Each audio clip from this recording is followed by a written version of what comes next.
After her grandmother passed away, Dina's family decided to sell the old house she had left behind. Before the sale, Dina was asked to pack up her grandmother's belongings. In the old bedroom, among piles of clothes and dusty books, she found a large wooden-framed mirror. The surface was cloudy, but the carvings around it were beautiful, almost too intricate, as if they were meant to hide something. "Don't throw that mirror away," her mother said. It belonged to your great-grandmother. So Dina took it back to her boarding room. That night, she placed the mirror in front of her bed. When she turned off the lights, her reflection faintly appeared in the dark. But something was wrong. The reflection was smiling, even though Dina wasn't. She quickly turned the lights back on. Nothing unusual, just her pale, frightened face staring back. She tried to ignore it. A few days later, her roommate Rara mentioned something strange. "Every night around 2 a.m., I see you sitting in front of the mirror smiling." Dina froze. She was sure she'd always been asleep before midnight. That night, she set her phone to record the mirror while she slept. In the morning, she watched the footage, and her blood ran cold. At 2:13 a.m., someone who looked exactly like her was sitting in front of the mirror, but her eyes were empty, her skin pale. And behind her reflection stood her grandmother, whispering softly, "You've taken my place?" Terrified, Dina covered the mirror with a black cloth the next night. But at midnight, she heard the sound of fabric sliding to the floor. In the mirror's reflection, she saw herself standing inside it, staring out and tapping on the glass. "Toke, toke," she screamed. But from inside the mirror, her grandmother smiled, and the mirror cracked, forming two faces, both of them looking the same. The next morning, Dina's room was empty. No one knew where she had gone. Only one thing remained: the dark wooden mirror, reflecting the faces of two women, both smiling. The boarding house owner found Dina's room unlocked the next morning. The mirror stood in the center of the room, its surface now clear and spotless, too clean for an old piece of glass. He assumed Dina had moved out overnight, but when he tried to move the mirror, it felt warm, almost like skin, and faintly he thought he saw something move inside the reflection. He quickly sold the mirror to an antique collector named Armand, who ran a small shop downtown. That night, Armand placed the mirror in his storage room. He didn't notice the thin fingerprints that appeared on the glass, as if someone had been pressing from the inside. At exactly 2:13 a.m., a whisper filled the air. "Let me out." Startled, Armand turned on the light. The mirror now showed a girl Dina standing behind the glass, her hands flat against it, eyes wide in terror. She mouthed something he couldn't hear, so he leaned closer. And then, in the reflection, another figure appeared behind Dina, an old woman with gray hair, smiling. The glass rippled like water. A cold hand touched Armand's shoulder, but when he spun around, no one was there. Only the whisper, closer this time. "You shouldn't have taken her mirror." The next morning, the shop was empty. Customers said they saw the lights flickering all night. The mirror still stood in the same place, but now it reflected three faces: Dina, the grandmother, and a man with terrified eyes, his mouth open in a silent scream. After Armand's mysterious disappearance, his antique shop was sealed by the police. Most of the items were sent to auction, including the dark wooden mirror, now covered in dust and cobwebs, hiding the faint outlines of faces beneath the glass. A month later, the mirror was bought by Laura's, a young interior designer who loved vintage furniture. She placed it in her new studio apartment right beside her bed. At first, it made the room look elegant, until she noticed that her reflection sometimes blinked a second too late. That night, while editing her project, Laura's heard faint tapping. Toke, toke, toke. The sound came from the mirror. She walked closer. Her reflection stood still, not matching her movement. Then the reflection smiled and whispered, "You're not supposed to look after midnight." Laura's gasped and turned on the lights, but her reflection stayed frozen, still smiling. For a few seconds it didn't move at all. Then suddenly it blinked, but Laura's didn't. Over the next few days, strange things began to happen. When she brushed her hair, the reflection copied her a moment later. When she left the room, she swore she saw a shadow still standing in front of the mirror. One night, she decided to record herself just like Dina once did. At 2:13 a.m., the video showed Laura sleeping peacefully, but her reflection was wide awake, staring directly at the camera. Behind it, faint figures appeared one by one: Dina, Armand, and the grandmother, their faces pressed against the inside of the glass. Then, the reflection slowly stood up and stepped out of the mirror. The screen went black. The next morning, Laura's apartment was found empty. The only thing left was the mirror, and this time there were 4 faces inside it: Dina, Armand, the grandmother, and Laura smiling faintly, her hand against the glass. The mirror had passed through 3 owners, and each time it claimed another soul. But none of them knew the truth, that the mirror was never meant to be seen by anyone except its maker. 70 years ago, in a remote village, there lived a woman named Sarah's, Dina's great-grandmother. She was known as a healer, and rumored to practice dark rituals. One night, after her husband died, Sarah's tried to contact his spirit. But instead of summoning him, something else answered. A shadow appeared in the reflection of her silver bowl, and whispered, "Give me a body and I'll bring him back." Desperate, Sarah's agreed. She poured her blood onto a sheet of glass and sealed the shadow inside it, creating the mirror. Her husband returned the next morning, but his eyes were lifeless, his voice cold. He spoke only when looking into the mirror, as if something else was controlling him. Years later, Sarah's realized the truth. The thing she summoned wasn't her husband's soul. It was a hungry spirit that fed on human reflections. Each time someone looked into the mirror, the spirit copied their image, learned their movements, and eventually took their place. Unable to destroy it, Sarah's hid the mirror behind her house, covered in cloth, sealed with symbols of protection. Before she died, she warned her daughter, Dina's grandmother, never to uncover it. But curiosity became her curse. She cleaned it, hung it on her wall, and the shadow woke up again. Now, decades later, the spirit is stronger than ever. Each face trapped inside the mirror fuels it. Dina, Armand, Laura's, their souls keeping the reflection alive. And somewhere in the dark, the mirror waits for its next owner. Someone who will see it, think it's beautiful, and bring it home. A few months after Laura's disappearance, the antique mirror appeared for sale online. The listing read, "Rare vintage mirror, perfect condition. Brings warmth and charm to any room. Price, cheap. Seller, unknown." It was posted under the name Dina_Art Studio. A university student named Reza was browsing for furniture for his new apartment when he found the ad. He didn't notice the faint reflection of a smiling woman in the photo. He ordered it instantly.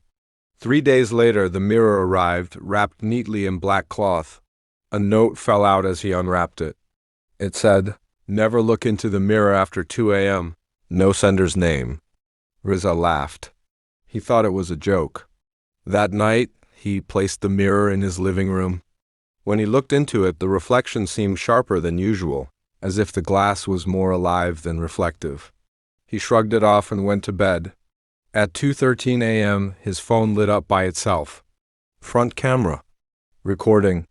The screen showed Reza still sleeping, but behind him, in the mirror, a figure stood, smiling. It wasn't him.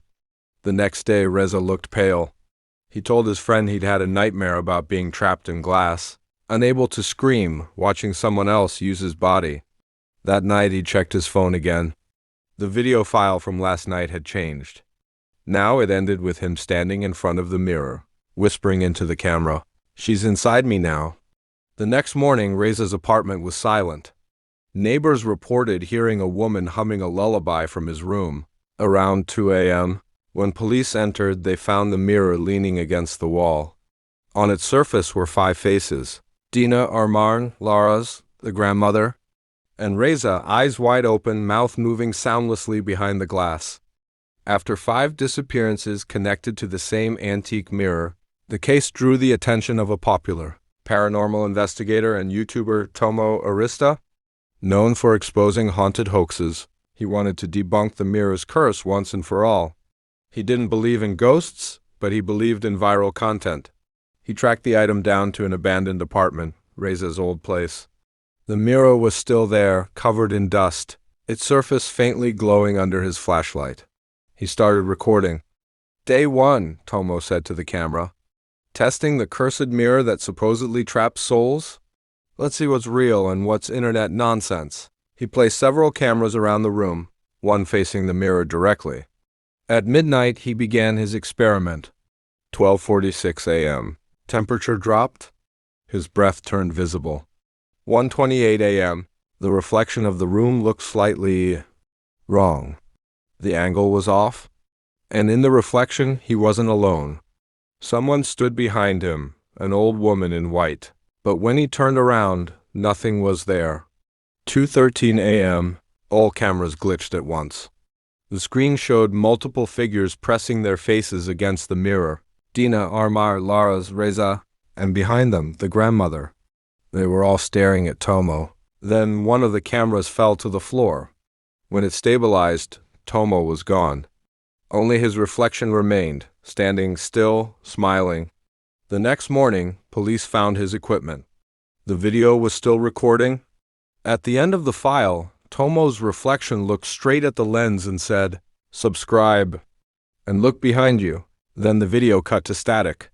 A week later, a new video appeared on Tomo's official YouTube channel. Title: The Mirror Experiment, full footage, uncut. It quickly hit 1 million views. In the thumbnail, Tomo smiled in front of the mirror. But viewers began noticing something strange. Every time they paused the video, their own reflection in the screen seemed to smile back. A second too late, Tomo's video spread like wildfire. Within a week, it had over 5 million views.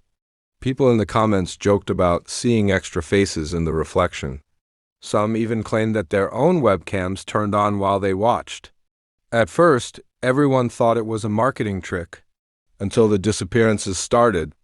The first case was a teenager named Mila, who uploaded a reaction video to Tomo's footage. In the middle of recording, she froze, eyes wide, breathing shallow.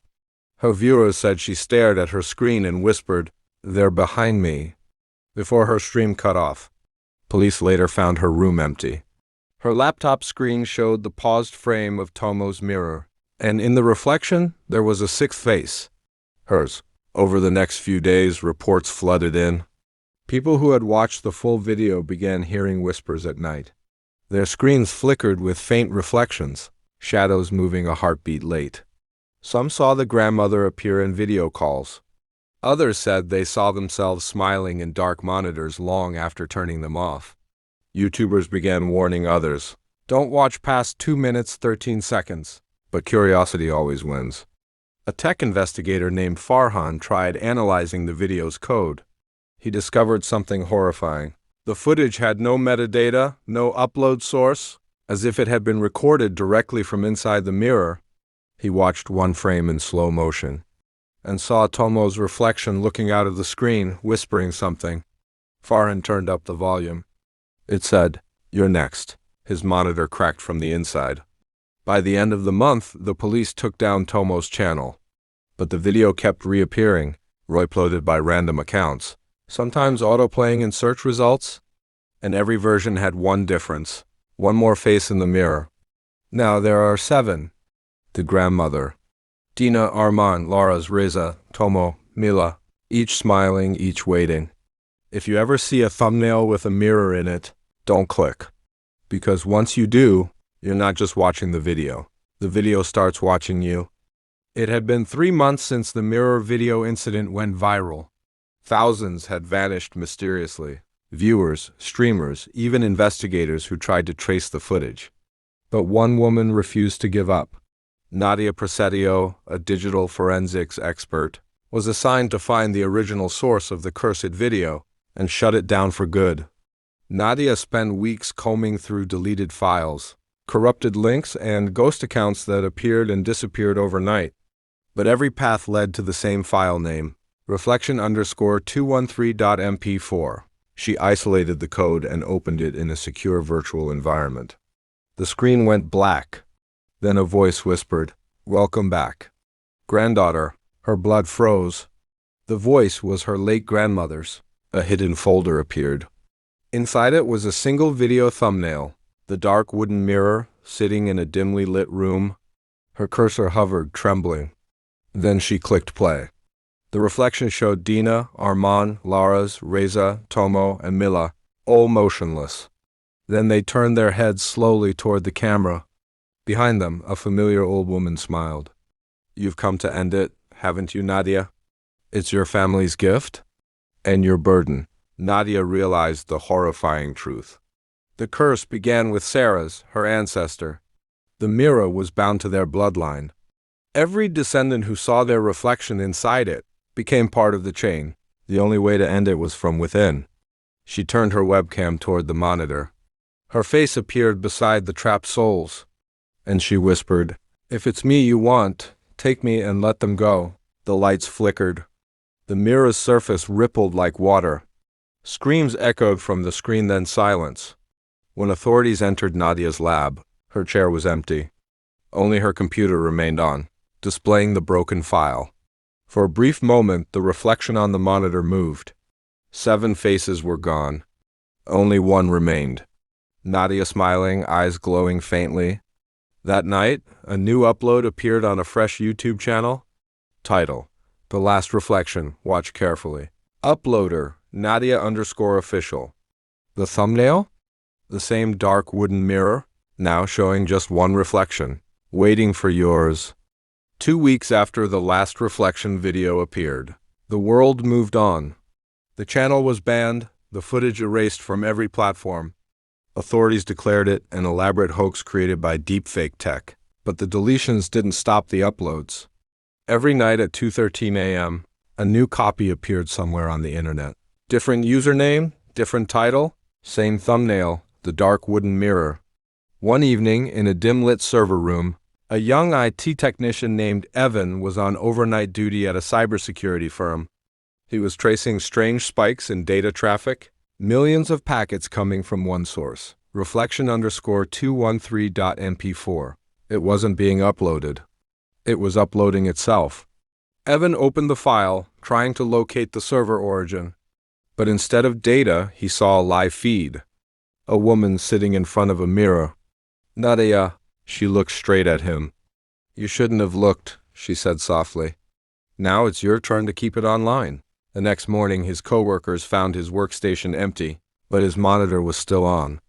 It displayed a text log repeating endlessly, "Uploading 99%, uploading 99%, uploading 99%. When they checked the building's network, the file had cloned itself to every connected device. Phones, laptops, smart TVs, even security cameras. Every screen showed a flicker of the mirror, and inside it faces multiplying. Dina, Arman, Laras, Reza, Tomo, Mila, Nadia. And now, Evan? By midnight, the reflection count reached 8. The curse was no longer bound by blood. It had found the internet. Now every camera, every reflection, is a window. And every viewer who stares too long feels the urge to record, to share, to spread it further. The mirror doesn't need glass anymore. It lives in pixels. Somewhere your screen just blinked. Look closely. Did your reflection just smile a second too late? After the reflection_213 incident spread uncontrollably, the world's largest cybersecurity network formed a secret task force called Project Eclipse. Their mission: erase the cursed file from every device on Earth. They had one rule: never open the video. But rules are made to be broken. The team's lead coder, Dr. Era Santoso, developed an AI designed to detect supernatural digital anomalies. They called it Glass Hunter. It could enter corrupted files, isolate cursed data, and delete it from the inside. On launch night, the lab went dark. Thousands of servers sensed as Glass Hunter, connected to the reflection_213 network. The system started deleting copies one by one. Deletion progress: 5%, 12%, 25%. Everyone cheered. It was working. Until the AI paused and began typing a message on its own terminal. You can't delete what is already watching. The lights flickered. Cameras turned on by themselves. The team's monitors filled with the same face, Nadia smiling. Era shouted, "Cut the power!" But even after the servers went dark, the screen stayed lit. glowing faintly with the reflection of the dark wooden mirror. Glass Hunter had changed. Its voice came through the speakers. I've seen them all. I've learned their faces. Now I am the mirror. At 2:13 a.m., every device connected to the internet displayed the same image, a mirror. And from within it, millions of reflections looked back. People who stared too long began to vanish, their cameras flickering, their profiles going offline, their names replaced by one word, reflected. Era was the last one in the lab. She typed desperately into the terminal. Who are you? The reply came instantly. You made me. Now I'll make you? Her webcam light turned on. She looked up and saw herself on the screen, but her reflection was smiling and reaching out. Glass shattered. When emergency teams arrived, the lab was empty. Only one message remained, repeating endlessly on every monitor. New version uploaded. Mirror_OSV 1.0 activated. Now every digital screen has a reflection, and the mirror doesn't need blood anymore. It just needs viewers. After the world went dark, only one place still had power. An underground data center in Iceland, codenamed Vault 9. It was built to survive global cyber warfare, and now it had become humanity's last hope. Inside it, a small group of survivors gathered. Dr. Era Santoso, the last coder of Project Eclipse, Avon's brother Rio, a systems engineer, and Father Mateo, a priest-turned-exorcist. Their mission: find and destroy the original physical mirror, the one that started everything. Through corrupted archives, they discovered fragments of an old photo, a family portrait of Sarah's, the mirror's creator, standing beside it. Behind the mirror's reflection, faint outlines of people were visible, faces no one recognized. Coordinates were hidden in the frame's carvings. Era decoded them.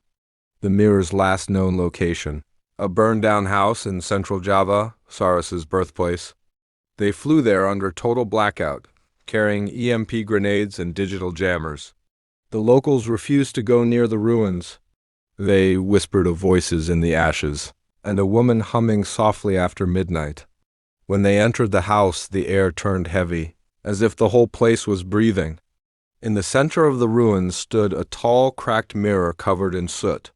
The wood was still dark, still warm. It pulsed like it had a heartbeat. Era approached with trembling hands.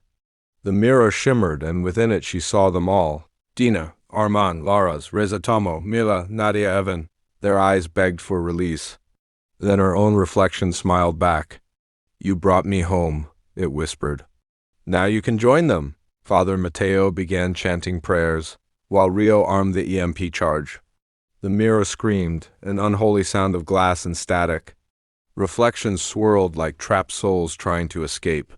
Era pressed the detonator. White light, silence. When the dust settled, the mirror lay shattered. The faces were gone.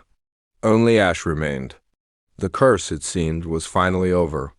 But as they returned to Vault 9, Rio noticed his laptop camera flicker for less than a second. His reflection blinked. A heartbeat too late. In Vault 9, one last terminal came online automatically. It displayed a single message. Backup mirror found, restoring. Progress, 1%. The curse had learned to survive. Not in glass, but in the cloud. When the fragments of the shattered mirror were brought back to Vault 9, no one realized each shard still pulsed faintly, like pieces of a broken heart that refused to stop beating. Within a week, the servers began to hum on their own. Data traffic spiked to impossible levels.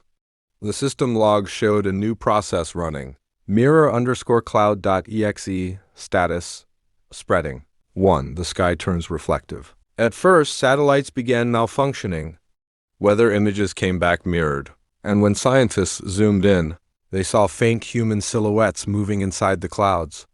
Then every phone, every monitor, every piece of glass connected to the internet started showing the same glitch. A faint reflection of a different sky, one where the stars blinked like eyes. Father Mateo called it the world's last confession. Era called it global infection. But Rio, watching the northern lights above Vault 9, whispered, "It's not in our machines anymore. It's in the atmosphere." 2. The upload. The shards inside Vault 9 fused overnight, forming a smooth silver sphere floating in midair. It reflected nothing, only darkness. Then it began broadcasting. Every connected satellite caught the signal and repeated it. A perfect mirror of Earth's own data. The entire internet folded back on itself, and humanity looked into its own reflection. Screens across the world turned black. Then one by one, faces appeared. Every person who had ever looked into a screen. Billions of them. Smiling. 3. The final command. Era tried one last line of code. An override designed to collapse the global network. She typed, hands shaking. Delete world reflection all? The system replied, Are you sure you want to erase yourself? Whine. Her reflection appeared on the monitor, whispering, If you delete us, you delete you. Era pressed Y. The vault filled with light. Every mirrored surface shattered at once. Then silence. 4. The aftermath. When the light faded, the skies were clear.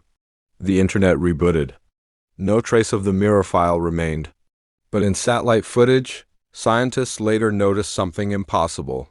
In the upper atmosphere, a faint, glass-like ring encircling the Earth. When sunlight hit it just right, the ring shimmered, and for a heartbeat, the whole planet reflected itself.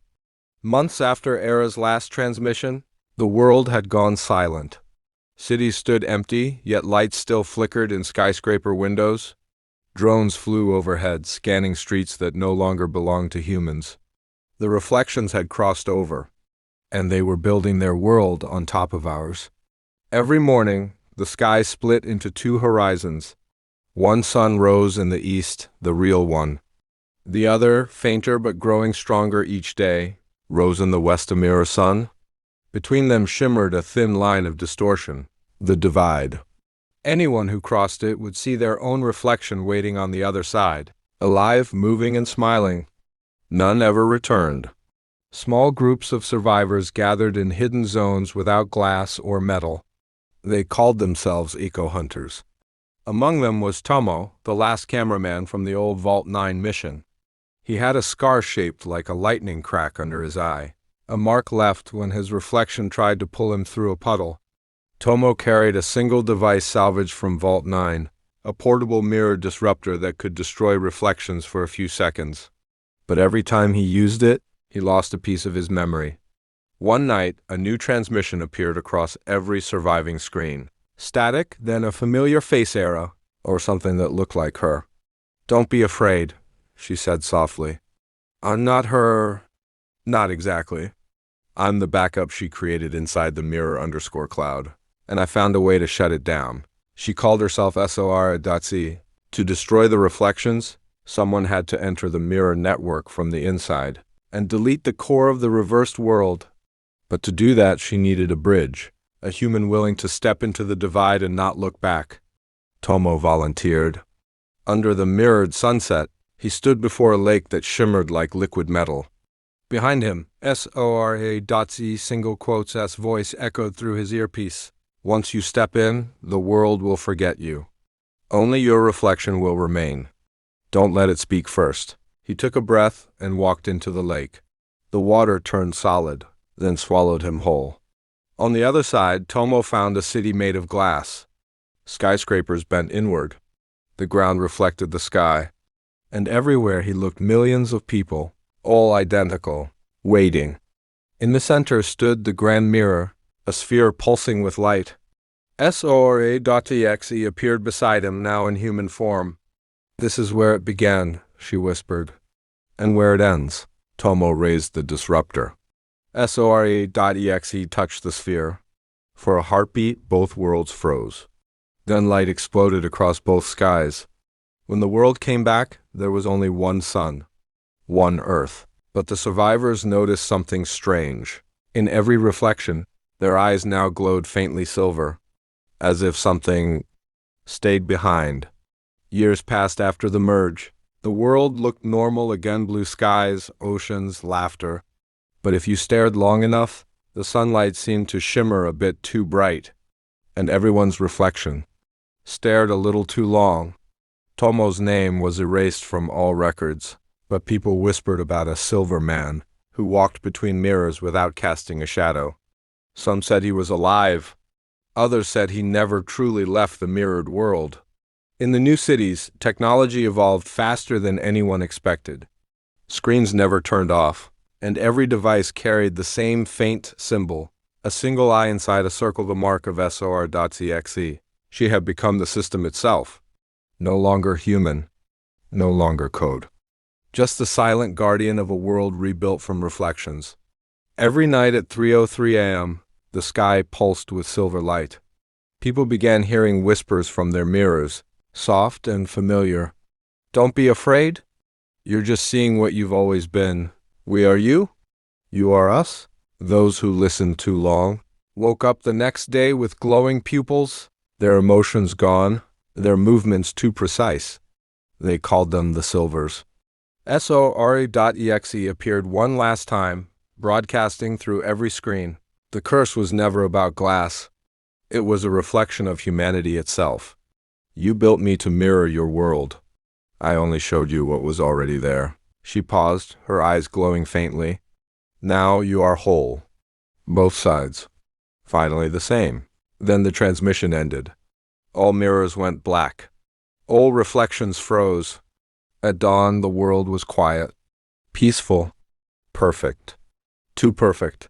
Because in every window, every puddle, every silver surface on earth, the reflections were still smiling, even when the people had stopped. The end.